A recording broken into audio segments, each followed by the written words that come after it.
This rich woman hired a housekeeper without knowing that it was her daughter that she had abandoned and that she thought was dead.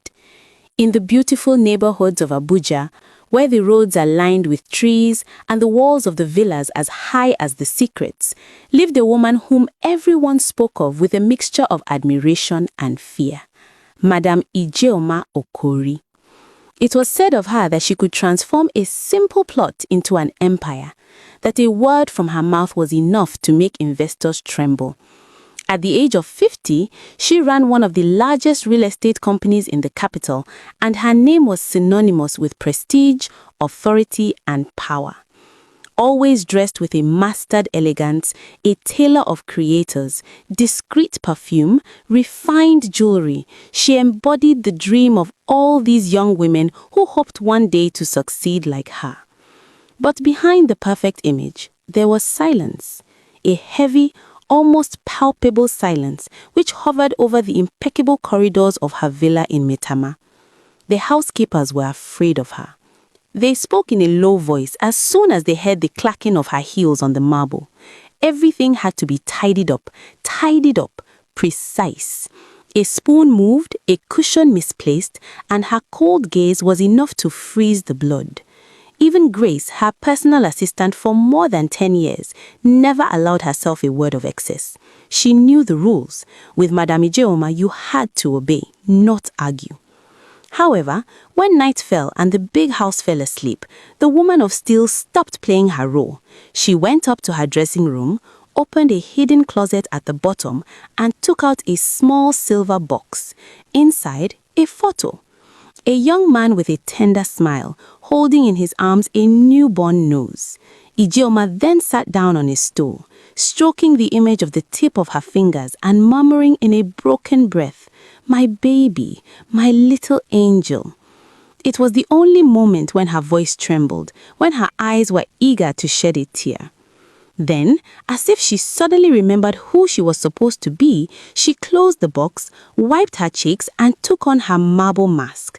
No one, not even Grace, knew who Ijeoma had carried a child with before. No one knew that she had lost him. She had buried everything, erased everything, but some memories refused to die. Every time she met a young woman with a baby in her arms, her heart tightened despite her. Every time an employee proudly showed her the picture of a newborn, she felt a familiar pain rise up from the bottom of her chest. She smiled politely, but her eyes faded immediately.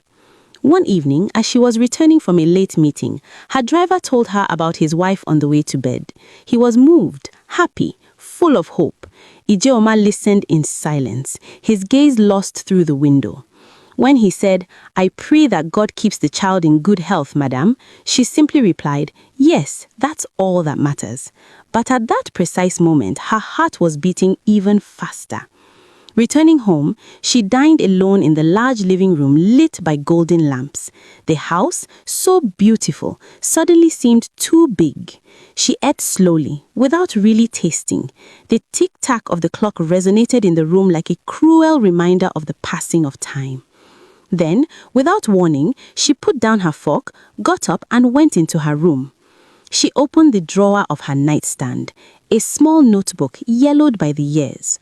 On the first page, a date surrounded by red, May 12, 2001. Her fingers trembled. It was that day that she had lost everything. She could still see the hospital room, the pain, the suffocated screams. The voice of her mother, severe, ruthless. "This child is a shame for our family, Ijeoma. Forget him. Forget everything." And then this woman, a nurse, to whom the baby had been given, the fragile little body carried away. She wanted to run, to scream, but her legs had given in. Since that day, she had never been the same. The years had passed. Business had taken up all this space, and she had built an empire to no longer think of this void. But sometimes in the evening, alone on her terrace, she murmured, "If you were alive, you would be 23 today." The wind blew gently, moving the white curtains of her room, and in this light breath, she thought she heard a child laugh, a distant laugh, almost unreal. Then she closed her eyes, and for a few seconds, she allowed herself to believe it. The rain fell that morning in Abuja, thin and persistent, drawing laughs on the windows of Ijeoma's big house. Grace, his assistant, walked quickly into the hall, holding a document shirt when she saw the governess chatting with a young girl near the door. "Madam, the new housemaid has arrived," the governess announced, leaning slightly. Ijeoma raised her computer's head. The young woman who was standing there seemed fragile, soaked to the shoulders, but straight, digny despite her simplicity.